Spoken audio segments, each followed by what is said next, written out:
Assalamualaikum warahmatullahi wabarakatuh. Selamat siang rekan-rekan semuanya. Kita lanjutkan lagi perkuliahan kita di mata kuliah Hukum Tata Pemerintahan. Kali ini kita akan membahas pada sesi ini berkaitan dengan asas-asas hukum asas-asas umum pemerintahan yang baik atau biasa disingkat dengan AUPB ya.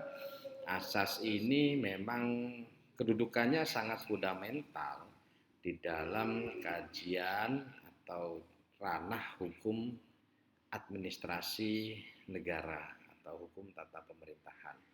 Asas ini bisa kita katakan sebagai satu prinsip yang fundamental, di mana prinsip tersebut akan memandu para stakeholder yang berkaitan dengan jalannya roda pemerintahan dalam mengambil satu keputusan administrasi di dalam pemerintahan itu sendiri.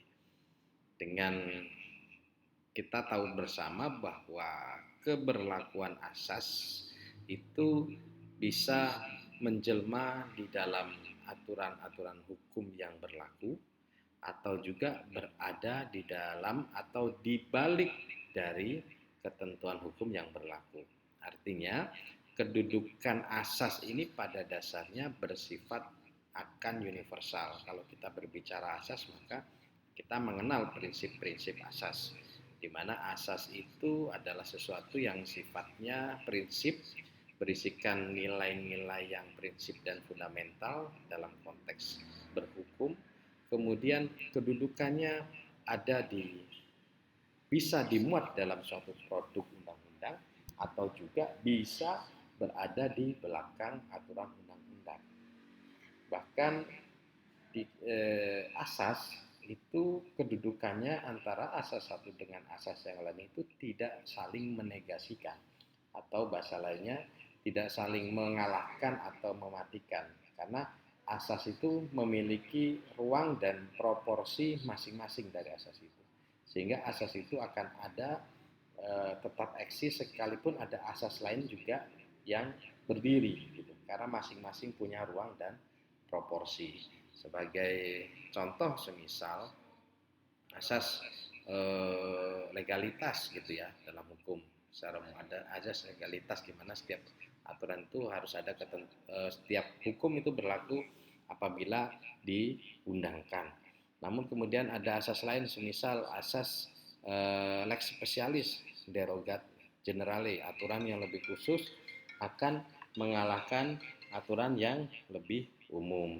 Atau juga ada asas lain yang juga mengatur di mana ketentuan hukum yang baru akan mengalahkan ketentuan hukum yang terdahulu.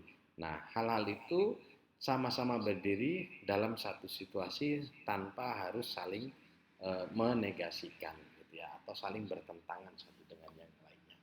Demikian halnya di dalam pembahasan mengenai hukum administrasi negara atau hukum tata pemerintahan. Asas-asas di dalam hukum tata pemerintahan itu yang kita kenal secara umum sebagai asas-asas umum pemerintahan yang baik atau AUPB itu secara norma itu sudah dinormakan atau diatur sehingga memenuhi syarat suatu asas ini menjelma menjadi satu produk peraturan. Ya, ini diatur dalam Undang-Undang Nomor 30 Tahun 2014. Di dalamnya itu mengatur mengenai asas-asas umum pemerintahan yang baik tersebut. Ada 10 asas di dalam AAUB atau AUPB itu yang kemudian diundangkan dan itu menjadi guidance, menjadi pedoman, menjadi petunjuk bagi pemerintah dalam bertindak ya, dalam melakukan segala bentuk perbuatan yang berkaitan dengan jabatannya ya. Perkembangannya memang asas-asas tentang pemerintahan yang baik ini sudah ada sejak di masa-masa era kolonial. Kemudian diatur juga di dalam berkembang setelah Indonesia merdeka dengan di dalam Undang-Undang Dasar terkait dengan hak atas kepastian hukum gitu ya.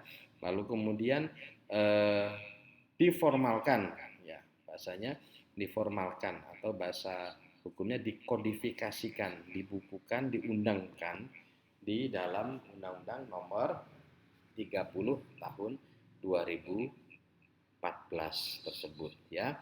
Selain ditentukan di dalam undang-undang tersebut, khususnya di pasal 3 sampai 13, juga terdapat putusan hakim agung yang itu dijadikan satu jurisprudensi ya.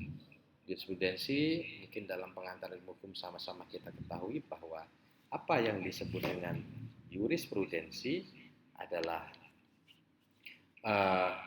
yang kita maksud sebagai putusan hakim yang itu dijadikan satu pedoman hukum dalam mengadili suatu permasalahan yang sifatnya aktual yang itu belum cukup diterjemahkan dalam ketentuan aturan perundang-undangan yang ada ya, seperti itu. Kita mulai dari asas pertama ya dalam AUPB.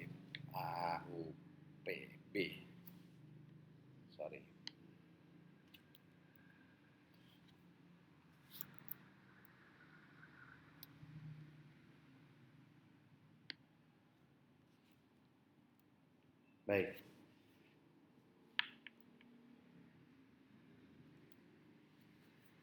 Ya, dalam 10 asas penting di dalam Undang-Undang Nomor 30 tahun 2014 tersebut, asas pertama adalah apa yang disebut sebagai asas kepastian hukum. Ya, kepastian hukum pasti dibutuhkan untuk mendapatkan satu kepastian ya. Kepastian hukum ya untuk mendapatkan kepastian dalam artian bahwa hukum itu kan harus berisikan sesuatu yang konkret dan dapat dilaksanakan dan tidak diupayakan sebisa mungkin tidak mengandung debatable atau multitafsir. Sehingga untuk memberi satu kepastian dalam jalannya pemerintah maka diperlukan adanya produk hukum agar daya mengatur keadaan-keadaan yang pasti sebagai petunjuk untuk melakukan segala bentuk aktivitas. Dalam hal ini adalah pemerintah dalam menjalankan segala aktivitasnya perlu guidance. Guidance utamanya adalah produk hukum, aturan perundang-undangan, mulai dari Undang-Undang Dasar sampai dengan peraturan di bawahnya. Nah, asas kepastian hukum ini menjadi sesuatu yang penting bagi pelaksana pemerintahan gitu ya, bagi aparat atau pejabat pemerintah untuk menjalankan kewajibannya karena asas kepastian hukum ini menjadi sesuatu yang menjadi pondasi dia dalam melakukan segala aktivitas termasuk kebijakan maupun kebijaksanaan oleh pemerintah. Pemerintah itu tidak boleh menyimpangi asas-asas ini supaya apa? Supaya pemerintah dapat menjalankan roda pemerintahannya berdasarkan ketentuan hukum dan dapat mewujudkan pelayanan publik yang berkeadilan gitu ya. Jadi untuk mencapai keadilan seadil-adilnya pemerintah membutuhkan asas-asas ini. Asas ini itu salah satunya adalah terkait dengan kepastian hukum, di mana asas kepastian hukum atau biasa kita kenal dengan asas legalitas itu, maka segala aktivitas diartikan bahwa segala aktivitas pemerintah itu harus berdasarkan atas hukum dan peraturan perundang-undangan. Itu yang pertama dan paling utama dalam menjadi guidance pemerintah. Jadi ketika pemerintah bertindak, melakukan suatu tindakan, melakukan suatu pelayanan publik, membuat suatu kebijakan, membuat suatu kebijaksanaan, itu hal yang pertama dan utama harus diperhatikan adalah aspek aturan perundang-undangan. Apakah kebijakan atau perbuatan yang hendak diambil itu telah diatur secara konkret oleh peraturan perundang-undangan. Itu dulu. Karena kalau pemerintah dalam membuat suatu kebijakan atau suatu tindakan atau perbuatan hukum tersebut tidak mengacu atau bahkan justru melanggar ketentuan perundang-undangan, itu sudah pasti positif dapat dikatakan pemerintah ini satu, sudah pasti melanggar asas kepastian hukum. Yang kedua, melanggar peraturan perundangan berarti dia melakukan penyimpangan ya terhadap tugas dan jabatan yang diembannya ya. Dia menyimpangi kewajiban hukum dia. Dia pasti menyimpangi ketentuan peraturan perundangan yang dapat berkonsekuensi banyak, bisa konsekuensinya administratif atau bahkan bisa konsekuensinya secara pidana gitu ya. Itu sehingga hal yang paling pertama dan utama itu adalah bahwa perilaku atau tindakan pemerintah dalam menjalankan tugasnya maka harus berdasarkan pada peraturan hukum yang berlaku atau aturan perundang-undangan yang berlaku. Dengan dia berkomitmen pada itu, setidaknya dia tidak akan atau dapat terhindar dari jerat-jerat hukum yang dapat mengancamnya. Namun juga banyak akhirnya pemerintah ini yang sifatnya dia letterluck ya, maksudnya letterluck itu apa ya, saklek ya, saklek, sehingga menjalankan satu kebijakan, membuat satu kebijakan, menjalankan suatu kewajiban hukum sebagai pejabat atau sebagai pelayan publik gitu ya, seringkali menjadi sangat kaku, tidak fleksibel, padahal tuntutan kebutuhan terhadap pelayanan publik itu seringkali kan berkembang. Kalau bahasa sosiologi hukumnya, hukum itu kan selalu tertinggal dari realitas sosial. Sehingga kalau ada kondisi-kondisi faktual baru yang sedangkan hukum itu belum mengaturnya, nah ini letak ketidakfleksibilitasnya pemerintah, dikarenakan memang dia dalam sisi positif dia menjunjung tinggi nilai asas kepastian hukum tersebut. Karena tidak ada aturannya, dia nggak berani berbuat apa-apa. Sekalipun melakukan perbuatan itu dianggap sebagai suatu keharusan atau bahkan dalam situasi-situasi kondisi yang darurat gitu ya. Itu plus minusnya dalam kategori asas kepastian hukum ini. Meskipun pada dasarnya asas kepastian hukum ini kan tidak semata-mata tidak semata-mata kita maknai segala sesuatu yang diatur itu memang itulah yang dibolehkan. Hukum itu kan bisa membolehkan seseorang, bisa mewajibkan seseorang. Tapi kalau kemudian tidak diatur itu kan belum tentu dilarang. Pasti ada kaidah-kaidah, aturan-aturan yang memungkinkan bagi pejabat publik ini melakukan suatu tindakan-tindakan konkret dalam rangka mewujudkan suatu pelayanan terhadap publik, perwujudan suatu kewajiban dia sebagai pemerintah kepada warga masyarakatnya. Saya pikir pasti ada celahnya. Misal bisa saja celahnya itu dengan adanya satu pembuatan aturan-aturan yang sifatnya lebih teknis untuk menjawab hal-hal yang sifatnya umum, kemudian dibuat aturan yang sifatnya teknis agar suatu tindakan kebijakan tersebut bisa dijalankan. Dibikinlah, diciptakanlah payung hukumnya. Atau juga bahkan dalam situasi darurat kan ada apa yang disebut sebagai kewenangan yang diberikan ya oleh pejabat publik meskipun undang-undang tidak mengaturnya. Sepanjang itu bisa dipertanggungjawabkan dari sisi maslahat dan kemanfaatan, saya pikir itu mungkin saja dilakukan ya. Pejabat publik itu punya kewenangan yang kita sebut sebagai diskresi ya. Itu adalah salah satu kewenangan yang dimiliki oleh pejabat publik sekalipun peraturan hukumnya tidak atau belum mengatur terkait hal itu. Kalau sudah diatur bukan diskresi namanya. Kalau sudah diatur memang itu sudah ada rule-nya. Tapi kalau nggak diatur, disitulah letak dan fungsi diskresi tersebut. Baik, selanjutnya adalah asas keterbukaan. Ya. Dengan adanya keterbukaan atau asas keterbukaan ini, maka pada dasarnya pemerintah itu memang dituntut untuk bersikap atau terbuka, tidak ada yang abu-abu, tidak ada yang ditutup-tutupi atas segala bentuk kebijakan yang dan pelayanan yang sudah dibuat ya. Segala bentuk kebijakan, segala bentuk pelaksanaan kewajiban undang-undang itu harus dapat diinformasikan seluas mungkin kepada publik ya, gitu. Karena pejabat ini kan satu kelembagaan publik ya.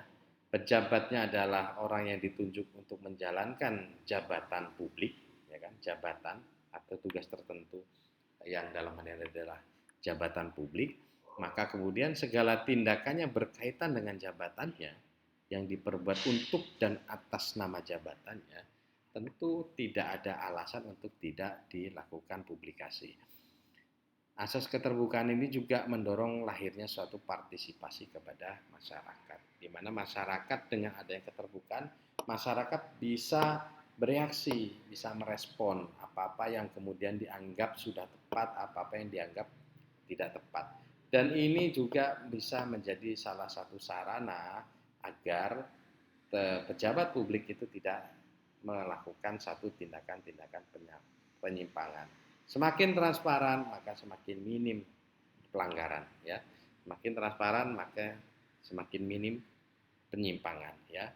Nah, disitulah sebetulnya hakikat dari asas keterbukaan ya. Selanjutnya adalah asas proporsionalitas ya. Jadi kalau asas keterbukaan itu berbicara atau berkaitan dengan bagaimana tindakan perbuatan kebijakan pemerintah ini itu dapat diketahui oleh publik atau masyarakat, asas proporsional itu berbicara berkaitan dengan bagaimana suatu tindakan itu harus dijalankan ya untuk mencapai suatu tujuan yang sah ya. Tindakan tersebut harus memang dilakukan untuk mencapai suatu tujuan yang sah ya. Apa yang dimaksud dengan tujuan yang sah? Tujuan yang sah itu ya tadi kembali kepada asas legalitas, di mana tujuan-tujuan dari pemerintah, tugas dan fungsinya, tujuannya apa, itu kan semua sudah diatur dalam aturan perundang-undangan. Sehingga asas proporsionalitas ini hendak menggaransi, hendak memberikan satu rule bahwa segala perbuatan hukum pejabat atau pemerintah itu harus dilakukan berdasarkan tujuan yang sah. Apa tujuan sah? Tujuan sah adalah peraturan hukum yang berlaku tadi. Selain itu juga adanya satu kebutuhan di mana tindakan yang diambil oleh pejabat publik itu dianggap merupakan suatu tindakan yang paling tidak membatasi hak dan kepentingan pihak lain ya. Mungkin saja dalam satu kebijakan pemerintah itu tentu ada pihak-pihak lain yang dianggap yang merasa dirugikan dari kebijakan yang sudah berjalan. Maka dari itu dengan asas proporsionalitas itu berupaya seminimal mungkin itu tidak seminimal mungkin terjadinya apa yang disebut sebagai keadaan di mana kebijakan pemerintah akan membatasi atau bahkan merugikan dari kepentingan pihak lain ya. Yang kemudian asas proporsionalitas ini juga dimaksudkan sebagai asas kemanfaatannya. Proporsional dimaksudkan tidak untuk memuaskan semua pihak, tapi setidaknya proporsional itu dimaksudkan agar tidak merugikan kepentingan lain ya, dan secara tidak menimbulkan satu ketidaksepakatan atau ketidakpuasan dari masyarakat misal, atau juga dia mempertimbangkan nilai manfaatnya. Apakah kebijakan tersebut ketika dibuat itu akan lebih banyak memberikan manfaat dibanding kerugian yang harus dialami oleh warga masyarakat. Nah, disitulah letak proporsionalitas ya, proporsional ya. Jadi kalau naruh asas ini, kalau dalam bertindak pemerintah itu memang harus proporsional, betul-betul mencermati bahwa peraturan ini dibuat ada tujuan yang sahnya, memperhatikan tentang bahwa ini tidak merugikan pihak-pihak yang lain ketika kebijakan ini ada, dan tidak membatasi hak dan kepentingan orang lain atau pihak lain. Lalu kemudian contoh ya, contoh semisal asas proporsionalitas. Eh, Selain asas proporsionalitas, sebelum contoh itu juga dikenal dengan asas akuntabilitas ya. Akuntabilitas itu lebih kepada asas di mana setiap perbuatan pemerintah itu harus dapat dipertanggungjawabkan ya. Jadi sudah proporsional, dibuat sesuai tujuan yang sah dan dapat dipertanggungjawabkan ya. Dua asas ini itu saling bergandengan ya, atau saling berkaitan, di mana keduanya tujuannya adalah agar tercapainya suatu keadaan, suatu kebijakan negara yang itu eh, diberikan sesuai dengan hak yang sahnya dan dilakukan sesuai dengan hak yang sahnya, dan kemudian dijalankan dengan penuh tanggung jawab, sehingga segala tindakannya, segala kebijakannya itu tentu harus bisa dipertanggungjawabkan ya. Sebagai contoh, misal lagi ada kegiatan lomba ya, itu 17-an, kemudian dari pemerintah itu kemudian menyiapkan seperangkat alat sehingga kegiatan 17-an itu bisa berjalan dengan baik gitu ya. Itu contohnya. Jadi kalau dari contoh kasus itu, maka kemudian dia harus melihat sisi proporsionalitas dan akuntabilitasnya ya. Jangan memang anggarannya nggak ada, diada-adakan. Nanti malah ditanyakan, dananya atau anggarannya dari mana ya, bisa nggak dipertanggungjawabkan secara akuntabel. Kalau ternyata ini ada satu kegiatannya memakan pemerintah daerah, kegiatannya memakan biaya semisal 5 miliar gitu ya. Tapi pada dasarnya tidak ada anggaran yang memayungi itu sebelumnya. Ini improvisasi karena dianggap urgent, dianggap penting oleh pihak kepala daerah. Nah, ini kan akan menjadi potensi persoalan, ya kan? Menjadi potensi persoalan. Selanjutnya adalah asas efisiensi dan asas efektivitas ya. Sebetulnya kedua asas ini seperti bertolak belakang ya. Seperti saling menegasikan, padahal tidak. Asas efisiensi dan efektivitas ini justru adalah suatu asas yang bergandengan jika dalam proses pelaksananya itu dilakukan secara balance dan proporsional. Tentunya asas efisiensi pasti berpatok pada satu prosesnya, bagaimana caranya setiap tindakan pemerintah ini dilakukan dengan efisien itu dengan efisien, maka pemerintah sudah memberikan keuntungan yang jauh lebih besar. Dengan adanya kebijakan yang efisien, maka akan menekan anggaran tentunya, supaya anggaran itu digunakan semaksimal dan seoptimal mungkin untuk kepentingan warga masyarakat. Tapi di sisi lain ya, ada asas efektivitas yang berfokus pada hasil. Asas efektivitas itu berfokusnya pada hasil ya. Apakah dia tidak memandang prosesnya, yang penting outputnya atau hasilnya itu jelas dapat dilaksanakan gitu ya. Nah, ini kan pasti kontradiktif. Kalau orang mau hasilnya yang bagus ya, pelayanan publiknya mau hasilnya yang bagus, yang sempurna, kan butuh instrumen yang perlu untuk digunakan untuk itu ya. Sebagai contoh adalah dalam satu kebijakan gitu ya, dalam satu kebijakan kalau kita mengacu pada asas efektivitas, maka kita akan berbicara tentang yang penting programnya bisa berjalan, bisa dilaksanakan, terlaksana dan terselenggara dengan baik gitu ya. program kegiatannya, yaitu sudah dianggap efektif. Berarti program-program yang dicanangkan ini sudah baik, sudah benar. Itu butuh efektivitas. Tapi pertanyaan apakah efisien? Ya, misal menganggarkan, contoh ya. Contoh semisal pemerintah menganggarkan setiap anggota dewan mendapatkan mobil sedan Harrier. Nah, dulu ya, kasus Anas Urbaningrum dapat sedan semua di bukan Harrier ya.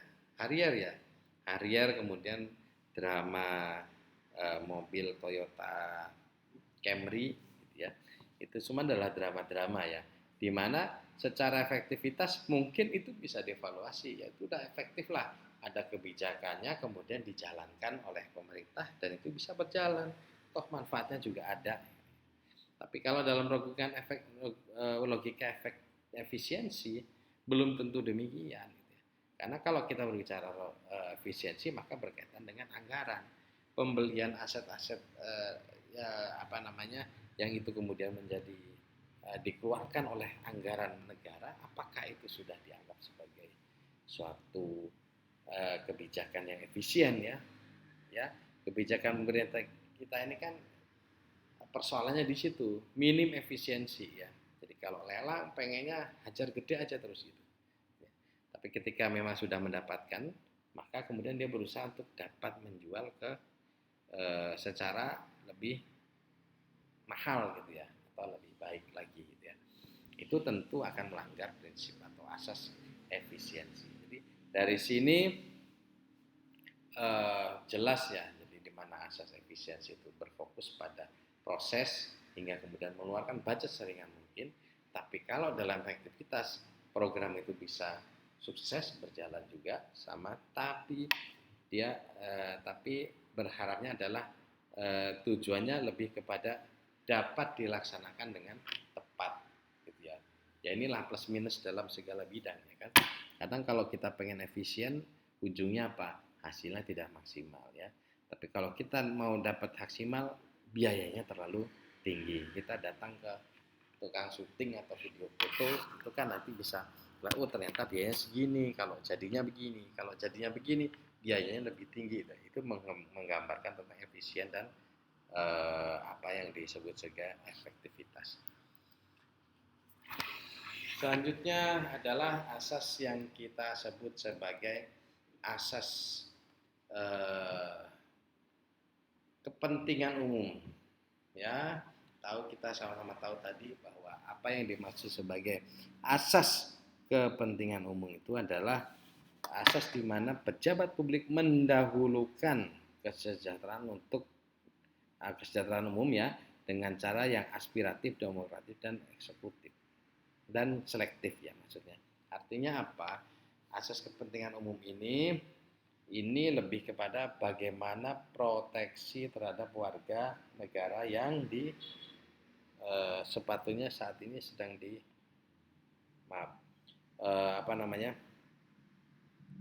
asas kepentingan umum ini lebih berfokus kepada apa yang disebut sebagai untuk memberikan manfaat bagi banyak orang ya. Jadi kebijakannya itu diupayakan sebisa mungkin itu mewujudkan satu kesejahteraan umum dan kepentingan halayak ramai. Tentu tidak pada proporsi kepentingan kelompok atau individu tertentu saja. Fokusnya sama, fokusnya adalah publik umum. Sekalipun dalam pelaksanaannya kan bisa-bisa aja namanya suatu kebijakan atau bahkan kebijaksanaan itu akan menuai pro dan kontra. Tapi mindsetnya sama, ini untuk kepentingan umum. Bahasa kerennya ini adalah untuk kepentingan rakyat atau bangsa Indonesia. Saya ngopi ya, udah ngantuk tadi. Lalu kemudian dia memberi manfaat tentunya banyak orang dan tidak ada satu pelanggaran hak asasi manusia. Mungkin asas ini mungkin dalam kebijakan itu tidak mengakomodir semua pihak, tapi yang dinamakan hak asasi manusia tetap hak asasi manusia. Satu orang, satu individu, satu subjek hukum, satu subjek yang di dalamnya melekat hak asasi manusia. Ya, kalau misalnya orang mau membuat kebijakan lalu kemudian karena satu orang yang berulah dan sebagainya, tapi kemudian pemerintah melakukan tindakan yang melanggar hak asasi manusianya, itu persoalan sekalipun terhadap satu orang gitu ya. Satu orang kalau kemudian itu salah ya tetap salah ya.